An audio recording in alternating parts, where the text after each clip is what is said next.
नमस्कार दोस्तों, लक्ष्मी ट्यूटोरियल में आप सभी का स्वागत है। ज्योग्राफी में आज हम अपवाह प्रतिरूप के बारे में पढ़ेंगे। इम्पोर्टेंट है। तो कौन सी नदी, कहाँ की नदियां कौन सा अपवाह प्रतिरूप का निर्माण करती हैं उसके बारे में। तो चलिए शुरू करते हैं। निम्नलिखित कथनों पर विचार कीजिए और सत्य कथन का चयन करें। पहला है, नदियों के प्रवाह के स्वरूप को अपवाह प्रतिरूप कहते हैं। दूसरा है, पूर्ववर्ती अपवाह प्रतिरूप केवल हिमालय क्षेत्र में पाया जाता है। पूर्ववर्ती अपवाह प्रतिरूप केवल हिमालय क्षेत्र में पाया जाता है। सिंधु, सतलज, गंगा और ब्रह्मपुत्र नदियां यह प्रतिरूप बनाती हैं। सिंधु, सतलज, गंगा और ब्रह्मपुत्र नदियां ये प्रतिरूप बनाती हैं। तो ये पूर्ववर्ती अपवाह प्रतिरूप। तीसरा है, सिंधु, सतलज और ब्रह्मपुत्र बृहद, लघु और शिवालिक हिमालय को काटकर बहती हैं, परंतु गंगा लघु और शिवालिक को काटती है। गंगा नदी भी पूर्ववर्ती नदी है। तो ये तीसरा कथन है। चौथा है, अध्यारोपित अपवाह प्रतिरूप केवल प्रायद्वीपीय भारत की नदियों में पाया जाता है। अध्यारोपित अपवाह प्रतिरूप केवल प्रायद्वीपीय भारत की नदियों में पाया जाता है। और वृक्षाकार अपवाह प्रतिरूप उत्तर भारत के मैदान में गंगा नदी और प्रायद्वीपीय भारत में गोदावरी, कृष्णा और कावेरी नदियों द्वारा बनता है। तो वृक्षाकार अपवाह प्रतिरूप उत्तर भारत के मैदान में गंगा नदी और प्रायद्वीपीय भारत में गोदावरी, कृष्णा और कावेरी नदियों द्वारा बनता है। अगला है, जब एक केंद्रीय उच्च भूमि से निकलकर नदियां अलग अलग दिशाओं में प्रवाहित हो जाती हैं तो ऐसे अपवाह प्रतिरूप को अरीय अपवाह प्रतिरूप कहते हैं। भारत में अमरकंटक और रांची का पठार ऐसे प्रतिरूप पाया जाता है। तो ये सभी कथन थे और हमें बताना इसमें कौन से कथन सही है। तो ये सभी कथन बिल्कुल सही हैं। तो मैं एक बार आपको एक्सप्लेन करना चाहूंगी पूर्ववर्ती अपवाह प्रतिरूप। तो पूर्ववर्ती अपवाह प्रतिरूप में क्या होता है, जैसे ये कह रहा है कि बृहद हिमालय से निकलकर गंगा ने क्या किया है, लघु को काटा है। ठीक है। तो ये जैसे ये बृहद हिमालय है, तो यहां से क्या निकला, ये बृहद हिमालय को ये गंगा निकली और इसे काटती हुई, और ये लघु हिमालय तो इसको काटती हुई और बहती है। पूर्ववर्ती अपवाह प्रतिरूप में गार्ज का निर्माण भी नदियां करती है। तो ऐसी नदियां जो हिमालय के उत्थान से पहले और हिमालय के उत्थान के पश्चात भी वहीं बह रही हैं, और उन नदियों ने क्या किया, ना तो अपना मार्ग बदला ना ही दिशा बदली। तो ऐसी नदियां ही पूर्ववर्ती अपवाह प्रतिरूप का निर्माण करती हैं, और ये पर्वतों को काटकर गार्ज का निर्माण भी करती हैं। तो गार्ज का निर्माण करती हैं पर्वतों को काटकर, तो ये ऐसे गार्ज का निर्माण करती है। आयताकार का गार्ज है, ये देख लिया। उसके बाद हमने क्या देखा था कि सिंधु, सतलज और ब्रह्मपुत्र नदियां क्या करती हैं, हाँ, अध्यारोपित अपवाह प्रतिरूप। तो अध्यारोपित अपवाह प्रतिरूप कौन बनाता है, केवल प्रायद्वीपीय भारत की नदियां ही अध्यारोपित अपवाह प्रतिरूप बनाती हैं। वृक्षाकार अपवाह प्रतिरूप जैसे क्या होता है कि जब ये जो सहायक नदियां होती हैं वो क्या करती हैं, जब मुख्य नदी से इस तरीके से मिलती हैं कि जो समूचा नदी तंत्र होता है एक वृक्ष की शाखा की तरह प्रतीत होने लगता है, तो उसी को वृक्षाकार अपवाह प्रतिरूप कहते हैं। जैसे गंगा नदी है तो ये निकली, तो इसकी जो सहायक नदियां हैं वो आकर उससे मिली, तो इसका आकार कैसा हो गया, एक वृक्ष की शाखा के जैसा ही इसका आकार दिखने लगता है, तो इसी को वृक्षाकार अपवाह प्रतिरूप कहते हैं। तो हमने देख लिया वृक्षाकार अपवाह प्रतिरूप, अध्यारोपित देख लिया, और उसके बाद हमने पूर्ववर्ती अपवाह प्रतिरूप देख लिया। अब हम देखेंगे कौन सा, केंद्रीय उच्च भूमि से जो ये है अरीय अपवाह प्रतिरूप में क्या होता है, जैसे ये कह रहा रांची का पठार और अमरकंटक। तो यहाँ से क्या हुआ, यहाँ से क्या हुआ, नदियां जो निकलती हैं और अलग अलग दिशाओं में जाती हैं, तो इसी को बोलते हैं रेडियल यानी अरीय या अपकेंद्रीय अपवाह प्रतिरूप। तो हमने इतना देख लिया। चलिए अगले प्रश्न पे आते हैं, और ये सभी कथन बिल्कुल सही थे। ध्यान रखिएगा कि पूर्ववर्ती अपवाह प्रतिरूप केवल हिमालय क्षेत्र में ही पाया जाता है, जिसमें सिंधु, सतलज, गंगा और ब्रह्मपुत्र नदियां प्रतिरूप बनाती हैं। और अध्यारोपित अपवाह प्रतिरूप केवल प्रायद्वीपीय भारत की नदियों में ही पाया जाता है। वृक्षाकार अपवाह प्रतिरूप उत्तर भारत की जो गंगा नदी उत्तर भारत के मैदान में गंगा नदी और प्रायद्वीपीय भारत में गोदावरी, कृष्णा और कावेरी वृक्षाकार अपवाह प्रतिरूप का निर्माण करती हैं। और केंद्रीय उच्च भूमि से निकलने वाली नदियां जब अलग अलग दिशाओं में प्रवाहित होती हैं तो वो नदियां क्या करती हैं, अरीय अपवाह प्रतिरूप का निर्माण करती हैं। और भारत में अमरकंटक और रांची का पठार ऐसे प्रतिरूप पाए जाते हैं, क्योंकि अमरकंटक से भी क्या सोन नदी निकलती है, नर्मदा निकलती है, तो अलग अलग दिशाओं में दोनों नदियां जाती है जैसे, तो वही जो है क्या करती है, अरीय अपवाह प्रतिरूप का निर्माण करती है। चलिए अगले प्रश्न पे चलते हैं। अगला है निम्नलिखित में से सत्य कथन का चयन करें। तो जब बहुत सी नदियां एक तीव्र ढाल पर प्रवाहित होती हैं तथा एक दूसरे से समान अंतर पर प्रवाहित होती है तो उसे समानांतर अपवाह प्रतिरूप कहते हैं। देखिए, समानांतर अपवाह प्रतिरूप जो होता है, समानांतर अपवाह प्रतिरूप, तो उसमें क्या होता है कि पहली बात तो ये कि पश्चिमी तटीय मैदान पर ही पाया जाता है। तो इसमें जो आकार बनता है, जैसे ये पश्चिमी घाट है, तो इसमें क्या है कि ये इसी के तट के समानांतर ही नदियां बहती हैं, तो इस टाइप का कुछ आकार बनता है। तो यही कह रहा है कि जब बहुत सी नदियां एक तीव्र ढाल से प्रवाहित होती हैं तथा एक दूसरे के समान अंतर पर प्रवाहित होती है तो उसे समानांतर अपवाह प्रतिरूप कहते हैं। समानांतर अपवाह प्रतिरूप पश्चिमी घाट पश्चिमी तटीय मैदान पर पाए जाते हैं, ये भी बिल्कुल सही है। तीसरा है, जब नदी बहते हुए सतह पर अचानक विलुप्त हो जाती है तो खंडित या विलुप्त अपवाह प्रतिरूप बनाती है। विलुप्त हो जाती है तो जैसे भावर का मैदान है, तो वहां पर भी नदियां, और इसके लिए अगर उदाहरण देखें तो लूनी नदी है, वो निकलती है और अरावली से निकलती हुई और क्या होती है, वो सांबर झील से होते हुए, और जब आती है तो ये क्या होती है, किसी समुद्र में ना जाकर गिरने के बजाय ये क्या करती है, कक्ष के रन में जाकर विलीन हो जाती है। तो ये उसका उदाहरण है। तो यही कह रहा है कि जब नदी बहते हुए सतह पर अचानक से विलुप्त हो जाए तो लूनी नदी इसका उदाहरण है। तो खंडित या विलुप्त अपवाह प्रतिरूप बनाती है, और ये सभी कथन बिल्कुल सही है। तो हमने ये देख लिया कथन, ये हमने देखा किसके बारे में, तीव्र ढाल पर चले हुए नदियां जो समानांतर अपवाह प्रतिरूप। फिर हमने देखा जो अचानक से विलुप्त हो जाती हैं तो खंडित या विलुप्त अपवाह प्रतिरूप। तो हमने ये भी बताया कि कहाँ पे कौन से अपवाह प्रतिरूप पाए जाते हैं। चलिए अब अगला प्रश्न देखते हैं। अध्यारोपित अपवाह प्रतिरूप बनाने वाली नदियां हैं। अध्यारोपित अपवाह प्रतिरूप बनाने वाली नदियां हैं। मैंने अभी आपको बताया कि जो ये अध्यारोपित अपवाह प्रतिरूप होता है ये केवल प्रायद्वीपीय भारत की नदियों में द्वारा ही बनाया जाता है। तो प्रायद्वीपीय भारत की नदियां, पहले हमें जानना चाहिए प्रायद्वीपीय भारत में कौन कौन सी नदियां हैं। तो देखते हैं, चंबल, सोन, दामोदर, नर्मदा, तापी, गोदावरी, कृष्णा। तो ये सभी नदियां कहाँ की हैं, प्रायद्वीपीय भारत की हैं। तो प्रायद्वीपीय भारत की नदियां अध्यारोपित अपवाह प्रतिरूप बनाती हैं, अध्यारोपित अपवाह प्रतिरूप बनाती हैं। अच्छा, अध्यारोपित अपवाह प्रतिरूप के बारे में थोड़ा सा मैं बता दूं कि हुआ कि ये जो लावा के प्रवाह के कारण ये जो नदियां हैं इन्होंने अपनी घाटियों में, नदियों की घाटियों में लावा भर गया, और वो लावा जो है भरने के बाद क्या हुआ, बेसाल चट्टाने बन गई। कि लावा से ही बेसाल चट्टाने बनती हैं, और ये बेसाल चट्टाने क्या हुआ, टूट फूट कर इन्हीं नदियों द्वारा बह गई। और इसके बाद क्या हुआ कि नदियां फिर से अपनी घाटियों में बहने लगी, वो घाटी बन गया और वहां पे फिर से ये बहने लगी। तो यही जो है अध्यारोपित अपवाह प्रतिरूप का प्रतिरूप बन गया।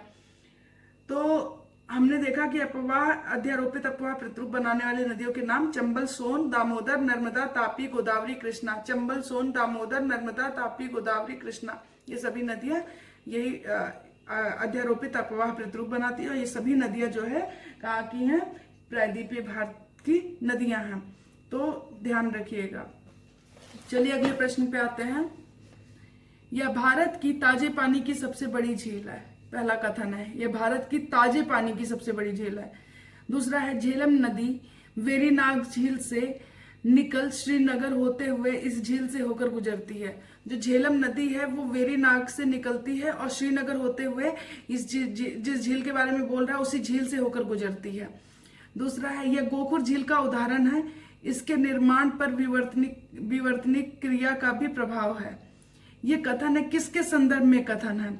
वुलर झील, अनंतनाग झील, पोंगो गदो झील और सिमोरिडी झील। तो ये वुलर झील के बारे में है। वुलर झील जो है ये भारत की ताजे पानी की सबसे बड़ी झील है। झेलम नदी वेरीनाग से निकलती है और श्रीनगर होते हुए इस झील से होकर गुजरती है। और यह जो है गोकुर झील का उदाहरण है। और गोकुर झील का निर्माण नदियों द्वारा ही होता है और इसके निर्माण पर विवर्तनिक क्रिया का भी प्रभाव है। और ये सभी कथन बिल्कुल सही है। वुलर झील के बारे में कथन था। अगला है, जम्मू कश्मीर की झीलें हैं। तो हमें जानना चाहिए जम्मू कश्मीर की कौन सी झील है। पहला है डल, गाडसर, कौसर नाग, नागिन, गंगाबल, मानसबल, शेषनाग, ये सभी नदियां जो है जम्मू कश्मीर की हैं। डल, गाडसर, कौसरनाग, नागिन, गंगाबल, मानसबल, शेषनाग, ये सभी नदियां कहाँ की हैं? जम्मू कश्मीर की हैं। तो याद रखिएगा, ये जो नाग लगा हुआ है तो इससे मतलब एक ट्रिक बना लीजिए कि लास्ट में नाग लगा हुआ है तो ऑलमोस्ट नदियां वहीं की हैं, जम्मू कश्मीर की। डल, गाडसर, कौसरनाग, नागिन, गंगाबल, मानसबल, शेषनाग। बाकी बुलर झील तो आपको पता ही है, अनंतनाग भी वहीं की है, पोंगो गदो भी वहीं की है, सिमो मोरी भी वहीं की ही है। बट ये जो है पूछ रहा था मीठे पानी की ताजे पानी की जो झील है तो वो बुलर झील ही है। चलिए अगले प्रश्न पे आते हैं हम।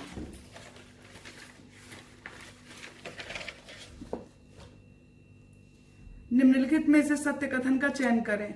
बेम्बानाड और अष्टमुदी दोनों केरला की झीलें हैं। बेम्बानाड और अष्टमुदी दोनों केरला की झीलें हैं। केरला में लैगून झीलों को कयाल कहा जाता है। केरला में लैगून झीलों को कयाल कहा जाता है। तीसरा है बेम्बानाड झील के बीचों बीच वेलिंगटन द्वीप है, यहाँ नौकायन प्रतियोगिता होती है। बेम्बानाड झील जो है उसके बीचों बीच में एक द्वीप है, वेलिंगटन नाम है उसका, और वहां पर क्या होता है? नौकायन प्रतियोगिता होती है। चौथा है निजाम सागर और नागा अर्जुन सागर दोनों मानव निर्मित झीलें हैं। नागा अर्जुन कृष्णा नदी पर, जबकि निजाम सागर मंजीरा नदी पर स्थित है। और ये क्या है? पहले आंध्रा में था, अभी तेलंगाना में है, तो ये दोनों ही तेलंगाना में। तो निजाम सागर और नागा अर्जुन दोनों झीलें तेलंगाना में स्थित हैं। ये सभी कथन थे और सभी कथन बिल्कुल सही हैं। याद रखिए, हमें पता होना चाहिए कौन सी मानव निर्मित है और कौन सी जो है प्राकृतिक झील है, ये पता होना चाहिए। और कहाँ पे किसकी स्थिति है, उसको उसकी स्थानीय भाषा में किस नाम से जाना जाता है, कौन सी मीठे पानी की है, कौन सी खारे पानी की है, तो ये जानना चाहिए। बेम्बानाड, अष्टमुडी दोनों केरला की है। केरला में लैगून झीलों को कयाल कहते हैं। बेम्बानाड झील के बीचों बीच एक द्वीप है, वेलिंगटन द्वीप, वहां पे नौकायन प्रतियोगिता होती है। निजाम सागर, नागा अर्जुन सागर, ये दोनों ही तेलंगाना की है, दोनों ही मानव निर्मित है। नागा अर्जुन कृष्णा पर और निजाम सागर मंजीरा नदी पर स्थित है। ये सभी कथन बिल्कुल सही है। अगला है निम्नलिखित में से राजस्थान की झीलें हैं। तो राजस्थान में अधिकतर झीलें तो लवणीय हैं, इतना तो पता ही होगा आपको। चलिए देखते हैं कौन कौन सी झीलें वहां की हैं। राजसमंद, जयसमंद, सांभर, नक्की, डिडवाना, अनासागर, कुचामन, ढेबर, पुष्कर, पुछेला, लूनकर सर, फतेह सागर। बहुत सारी झीलें हैं और ये सभी झीलें जो हैं ये सभी राजस्थान की झीलें हैं। याद रखिए, एक बार रिपीट कर देती हूँ। राजसमंद, जयसमंद, सांभर, नक्की, डिडवाना, अनासागर, कुचामन, ढेबर, पुष्कर, पुछेला, लूनकरसर, फतेह सागर, ये सभी झीलें कहाँ की हैं? राजस्थान की झीलें हैं। अगला है चंडीगढ़ की एकमात्र झील है। चंडीगढ़ में सिर्फ एक ही झील है, देखते हैं कौन सी। सुखना, बेलांदुर, सोंगमा, स्टनले। तो जो चंडीगढ़ की झील है वो है सुखना झील। सुखना झील चंडीगढ़ की एकमात्र झील है। और ये जो बेलांदुर है ये कर्नाटका की है। सोंगमा झील जो है सिक्किम की है और स्टनले तमिलनाडु में। अगला है, और ये किस पर है? स्टनले झील इंपॉर्टेंट है, ये कावेरी पर है। तो आगे देखिए, निम्नलिखित कथनों में से सत्य कथन का चयन करें। स्टनले झील तमिलनाडु में स्थित है। स्टनले झील तमिलनाडु में स्थित है। दूसरा है कावेरी नदी के पानी को रोककर स्टनले एक मानव निर्मित झील है। कावेरी नदी के पानी को रोककर बनाया गया स्टनले झील एक मानव निर्मित झील है। तीसरा है सोंगमा झील सिक्किम में स्थित है। अभी मैंने जैसा कि बताया सोंगमा झील सिक्किम में स्थित है। चौथा है बेलांदुर झील कर्नाटका में स्थित है। बेलांदुर झील कर्नाटका में स्थित है। और ये सभी कथन बिल्कुल सही है। याद रखिएगा, स्टनले जो है एक मानव निर्मित झील है, कावेरी के पानी को रोककर बनाया गया, तमिलनाडु में। सोंगमा सिक्किम में है और बेलांदुर कर्नाटका में है। अगला है चंबल नदी के पानी को रोककर 3 मानव निर्मित झील बनाई गई हैं। निम्नलिखित में से कौन सी झीलें हैं? चंबल नदी के पानी को रोककर 3 मानव निर्मित झीलें बनाई गई और उन झीलों का नाम ये पूछ रहा है, कौन सी झीलें हैं चंबल पर। जवाहर इंपॉर्टेंट है, ये हमेशा मतलब कंफ्यूज करता है कि जवाहर सागर कहाँ पे है। ये राज्य भी पूछ लेता है कि जवाहर सागर, राणा प्रसाद। तो पहले तो ये जानते हैं कि वो 3 झीलें हैं कौन सी चंबल नदी पर। जवाहर सागर, राणा प्रताप सागर, गांधी सागर, गोविंद सागर। तो इसमें से जो ये जवाहर सागर है, राणा प्रताप सागर और गांधी सागर, ये तीनों जो है चंबल नदी के पानी को रोककर बनाई गई मानव निर्मित झीलें हैं। अब ये भी जानना चाहिए कि कौन सी कहाँ की झीलें। जवाहर सागर और राणा सागर राजस्थान में है, और ये जो गांधी सागर है वो एमपी में है। तो एक याद रखिए, गांधी सागर एमपी में, बाकी दोनों जवाहर और राणा, राणा से याद रखिए राजस्थान, और जवाहर सागर ये दोनों जो है कहाँ की है, राजस्थान की। तो ये इसमें से 1, 2, 3 सही है, जो कि चंबल नदी के पानी को रोककर बनाई गई तीनों ही मानव निर्मित झील है। तो मैंने इतना बता दिया झीलों के बारे में। और अगला मैं एक बार मैप दिखा देती हूँ, मैंने मैपिंग किया है, देख लीजिए, एक सेकेंड। ये मैप है, देखते हैं। देखिए जम्मू कश्मीर, यहाँ पर मैंने आपको बताया वुलर, डल, गाडसर, अनंतनाग, वेरीनाग, शेषनाग, कौसरनाग, नागिन, पोंगुगदो, सिमुमरी, गंगाबल, मानसबल, ये झीलें हो गई जम्मू कश्मीर की, जो मैंने आज आपको पढ़ाया है। उसके बाद चंडीगढ़ की एकमात्र झील है सुखना झील, ये मैंने बताया। राजस्थान की मैंने झीलों को बताया, राजसमंद, जयसमंद, नक्की, सांभर, फतेह सागर, लूनकरसर, डिडवाना, पिछोला, अन्ना सागर, कुचामन, ढेबर, पुष्कर, ये मैंने राजस्थान के बारे में बताया। बाकी मैंने जो सिक्किम है उसके बारे में बताया कि सिक्किम में है सोंगमा झील, ये बता दिया मैंने आज आपको। और मैंने क्या बताया है, आज मैंने बेम्बानाड और अष्टमुडी, इन दोनों के बारे में बताया। केरला में जो है झीलों को, जो खारे पानी की झीलें, उन्हें क्याल कहते हैं। और ये सिर्फ बेम्बानाड के ही बीचों बीच में वेलिंगटन द्वीप है, जहाँ पे प्रतियोगिता होती है। बेलांदुर झील भी मैंने बता दिया, कर्नाटका में है। आगे मैं ये जो नागार्जुन सागर है, इसको भी मैंने आपको बता दिया। हुसैन सागर, ये नागार्जुन सागर किस पर है, कृष्णा नदी पर है, ये मैंने बताया। ये पहले और ये कहाँ पे है, तेलंगाना में, पहले आंध्र प्रदेश में था। तो आज मैंने इतनी झीलों को पढ़ाया। आगे और जो प्रश्न बनाऊंगी तो उससे आगे भी और किस राज्य में कौन सी झीलें पाई जाती हैं वो बताऊंगी। तो आज के लिए इतना ही। अगर आपको वीडियो अच्छा लगता है तो प्लीज लाइक और सब्सक्राइब करें। Thank you so much.